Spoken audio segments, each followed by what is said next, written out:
Security Council meeting in New York. They are discussing famine in Gaza, and the UN and the Palestine envoy to the UN is speaking. For their for sharing with us the stunning facts about the horrifying reality of the Palestinian people in the Gaza Strip, especially in the northern part of the Gaza Strip.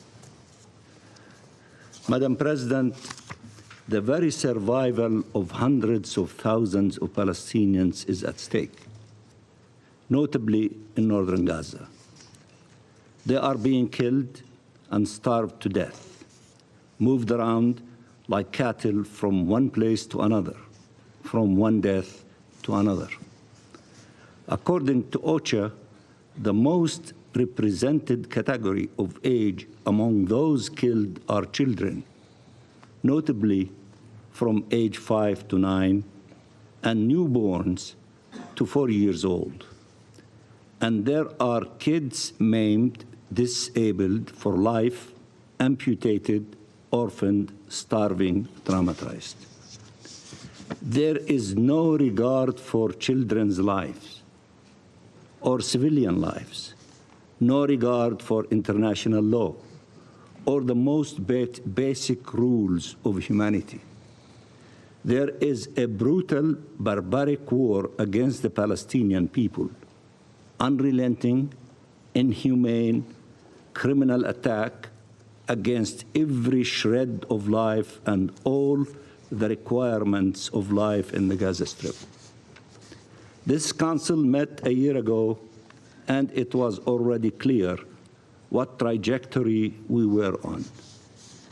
We knew then that we were on the path that leads from mass killings to genocide, from starvation to famine, from mass bombing to wanton destruction, from evacuation orders to forcible displacement, from so-called military operations to annexation, from the risk of regional escalation to the certainty of regional war.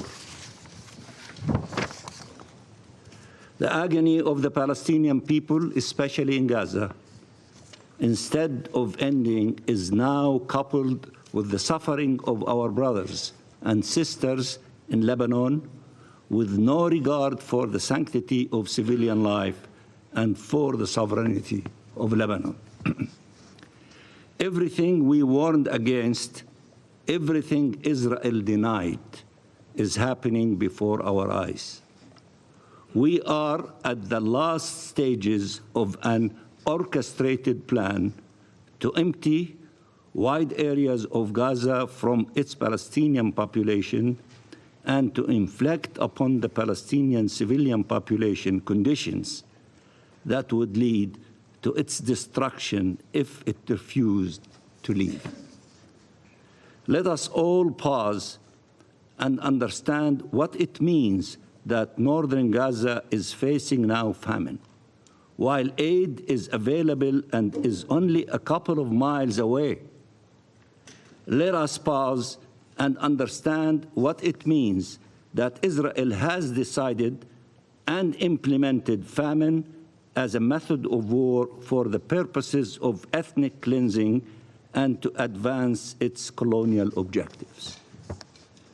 Israel tells us trucks are entering and crossings are open and markets are flourishing, or blames others for the siege it is imposing, while the UN, humanitarian NGOs, and all states around the world are saying the opposite, that aid is not allowed in, and when allowed in, is prevented from reaching the people that need it, that starvation has prevailed by design, that forcible displacement is taking place.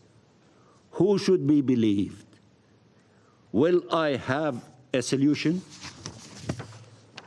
Israel, which has been killing Palestinian journalists, 182 of them that we celebrated the other day in Geneva in a conference, killing Palestinian journalists to stop them from reporting under false pretext, can allow the international media into Gaza to report on who is responsible for what, on the real conditions in Gaza, on the magnitude of this human-made, occupation-made catastrophe.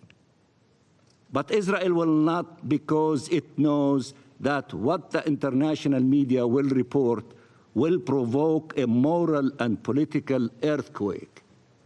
They come and lie to the media and the stakeout outside, but they refuse to allow the media to go and report for itself the facts. And we are grateful for all UN agencies and the briefers who are with us for telling the facts as they are and the lies of the government of Israel and their representative.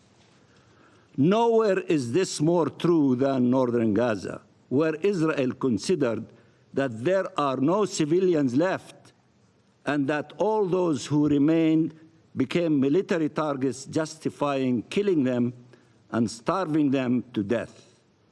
Never before in our international law-based order had any country claimed that an entire civilian population, children, women, and men, was a legitimate military target. Never again. Never happened.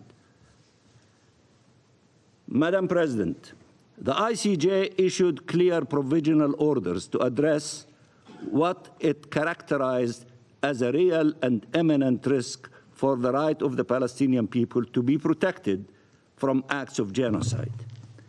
Can anyone around this table argue that Israel has not been deliberately and totally in breach of these orders?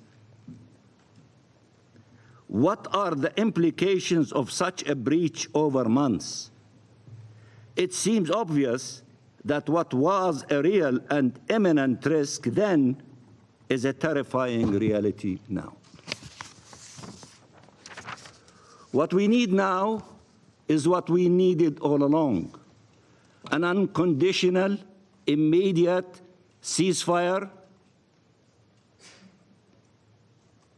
Let me say it again, an unconditional ceasefire and the immediate entry of life-saving assistance, especially to the north.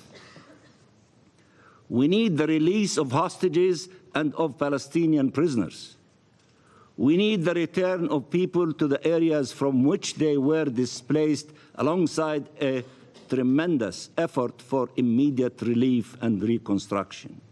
We need full Israeli withdrawal from Gaza and initiatives towards an end of occupation and shared peace and security.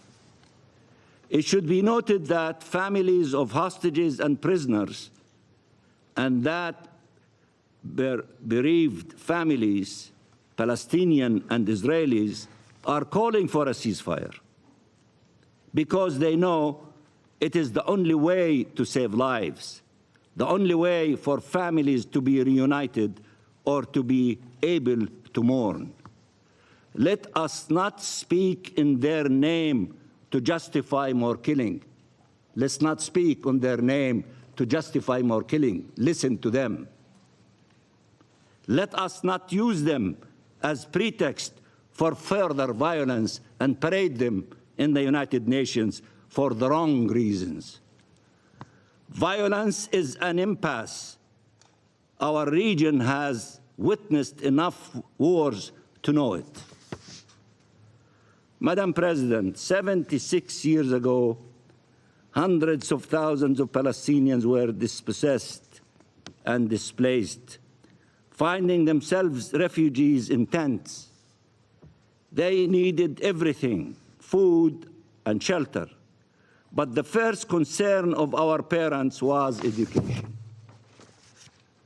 For decades to come, the world would speak of the Palestinian nation, who founded schools in tents and gave the region and the world one of the most educated people on earth, providing teachers to numerous countries and bringing up generations of doctors and artists and engineers. In that endeavor, UNRWA was and remains crucial.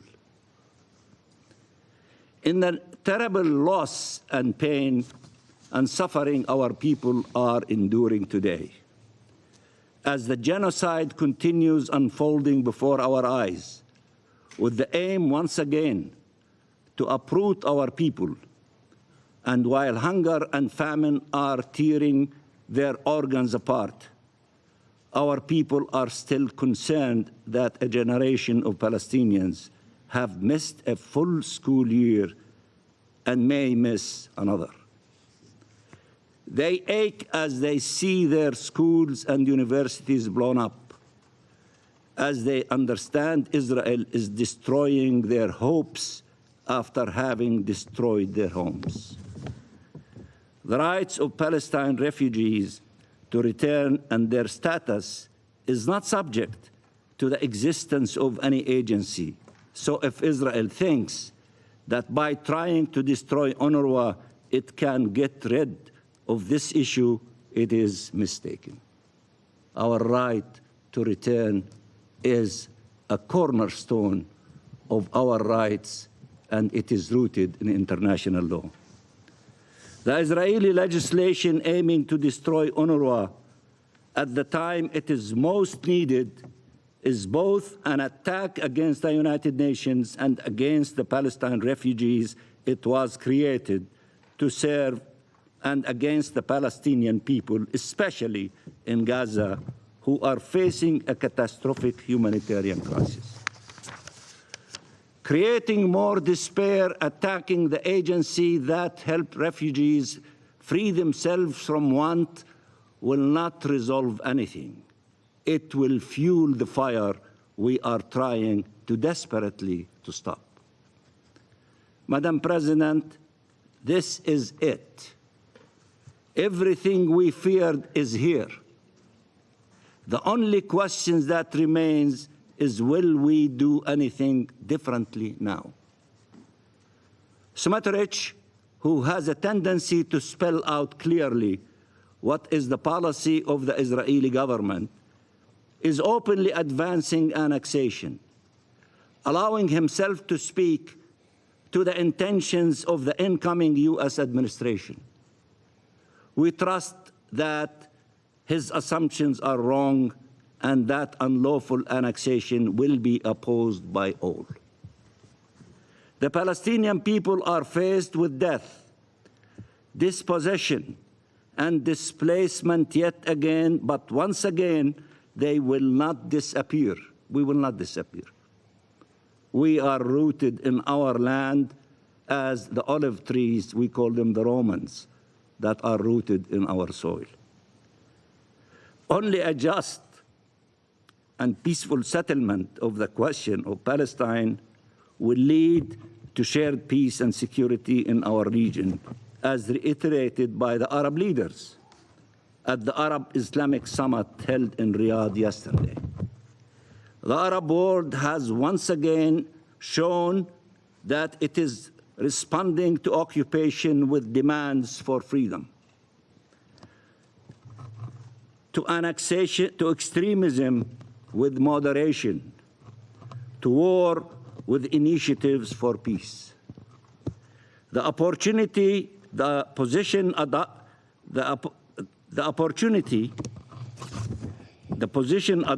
by the Arab world offers, despite the bloodshed, should be seized, not ignored. The alternative is what we see today. It requires courage, a clear vision, and a strong will to change this reality.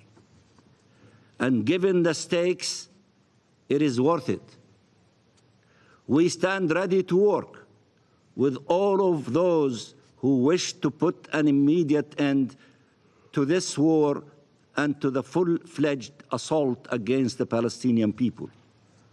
All those who want to see an end of the Israeli occupation and conflict, to allow the Middle East to unleash its true potential for the benefit of all states and all peoples of the region and the world. But it all starts with stopping the bleeding in Gaza.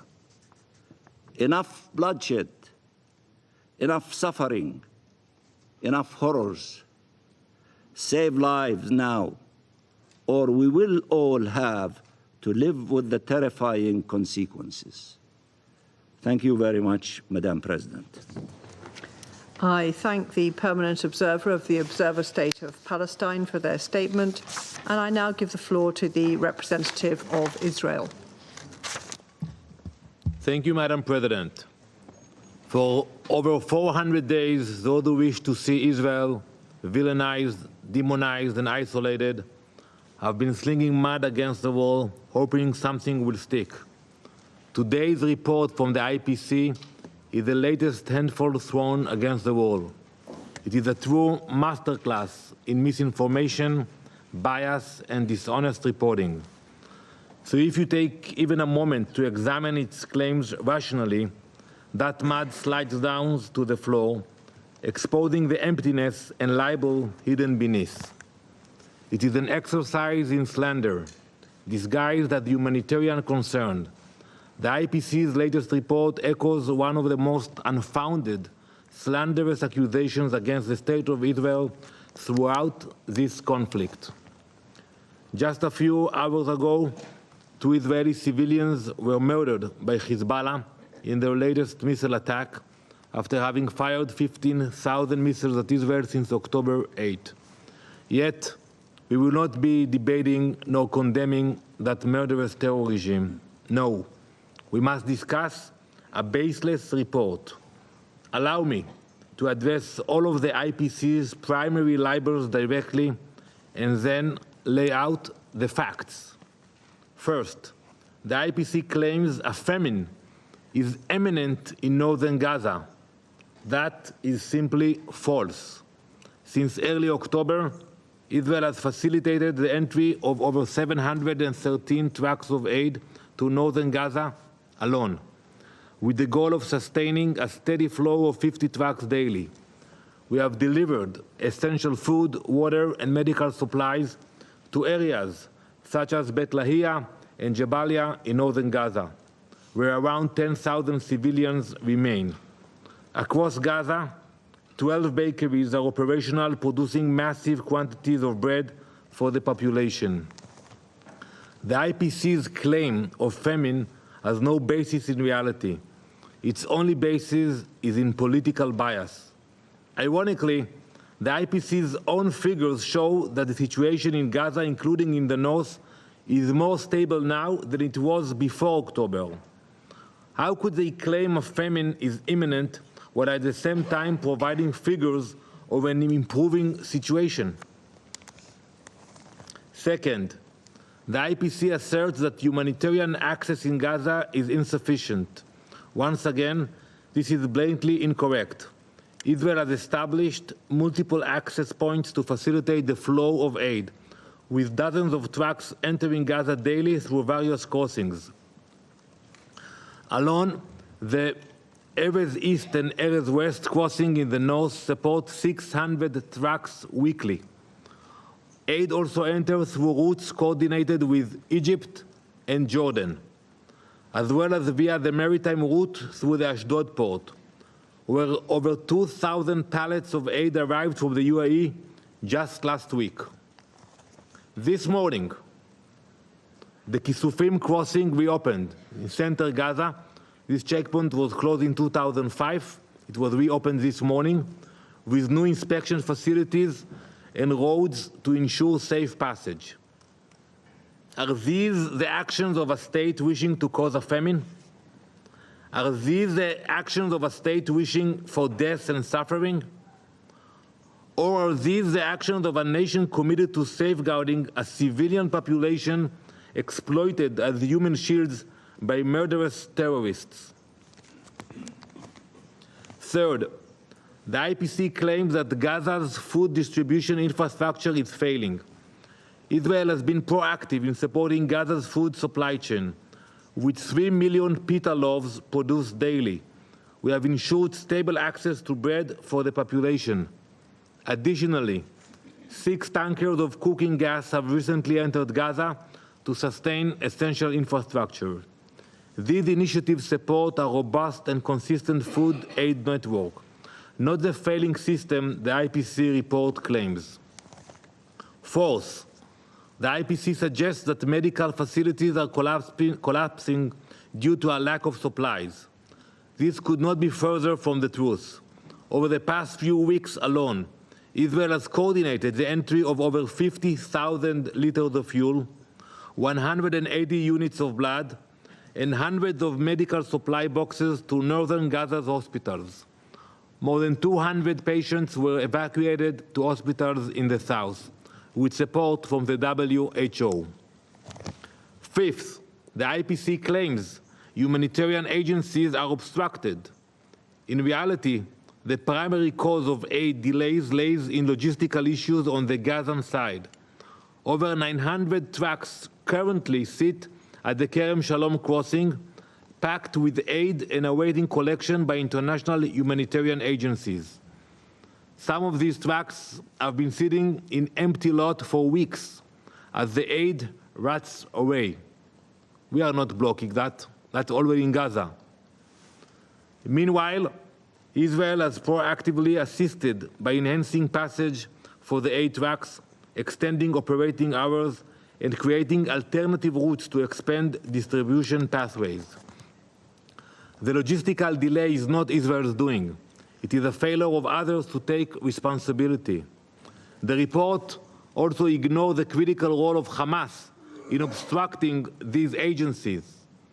I haven't heard a word from all the people who briefed us about Hamas during those briefings, hijacking trucks and stealing the aid for their own use. Finally, the IPC report outrageously questions Israel's commitment to humanitarian aid. Esteemed colleagues, our actions speak for themselves. Israel holds daily meetings with UN agencies to ensure that humanitarian needs are met despite constant security threats from terrorists. Just yesterday, we again expanded the humanitarian zone in the El-Muasi area with more field hospitals, shelter, along with greater provision of food, water, medicine, and medical equipment. We have worked through logistical obstacles, improved infrastructure, and prioritized the welfare of Gaza's civilians, even while under threat from Hamas exploiting those same civilians as cover for their murderous aims. Madam President, the IPC report is neither unbiased nor impartial. It relies on sources with a clear agenda to demonize and delegitimize Israel. Their sources include Al Jazeera, hardly known for their objectivity in covering Israel. For the previous 2 reports, both of which were proven false, Israel published detailed responses. We never heard back from the IPC on any of our concerns. But when you look back at those 2 reports, at least those reports named all of their sources. This latest one fails to even disclose the organizations which made up the analysis. From where they took that data? They should tell you that. Council members, the Council's priorities remain twisted and distorted. While we debate the report of an organization that has tragically robbed itself of any and all credibility, we avoid the real issues at hand. While we discuss a hypothetical situation that will not come to pass, we ignore the 900 trucks collecting dust in a lot in Gaza waiting to be distributed by UN agencies. While we examine the words of prejudiced organizations making absurd accusations, we fail to examine the role of Hamas in hijacking aid, which they reroute into their machine of death and misery. Hamas has hijacked aid trucks, diverted resources, and used civilians as cover for its terror activities. Every truck diverted by Hamas means fewer resources for innocent people. Yet, How much time does this council dedicate to that reality? In recent days, we have gathered and released mountains of evidence on the discontent and anger among the Gazan population directed at Hamas. I don't know, Mr. Mansour, when was the last time you visited Gaza, or you slept in Gaza, or you met someone from Gaza, but we can show you footage what the people of Gaza really think about Hamas. Video of mothers screaming that Hamas took their sons, men crying out that it is Hamas who is to blame for their suffering. We have also released video footage of Hamas terrorists torturing Gazan civilians, violating all concepts of human rights and morality. While the Council discussed a report based on the word of Al Jazeera and unnamed organizations, the people of Gaza themselves are telling you what must be done to resolve the situation. They are crying out to you, listen to them. Get out of your own way, because we simply cannot continue in this manner. This obsession with vilifying Israel is detached from reality. Let us only examine the facts at hand instead of the political agendas that have plagued our debates for so long. Before leaving the chamber today, I urge each of you to consider the facts. Look closely at Israel's actions on the ground. Consider the risks our soldiers take to uphold these humanitarian commitments, often in the face of active threats. Recognize that while the IPC might sling mud, Israel is working persistently at great personal cost to deliver aid and uphold the principles of international law. Acknowledge that Hamas is the source of the situation. Follow the cries of the Gazan people and focus your energy on defeating their true oppressors, the Hamas terrorists. As we have seen before, there are agencies whose focus is bashing Israel, and there are agencies dedicated to real humanitarian work. This Council has a responsibility to make that distinction and focus on enhancing those agencies committed to genuine aid, not those invested in spreading lies. Ultimately, Israel will continue its work to protect civilian lives and fulfill humanitarian obligations despite biased reports and manipulated narratives. I thank you, Madam President.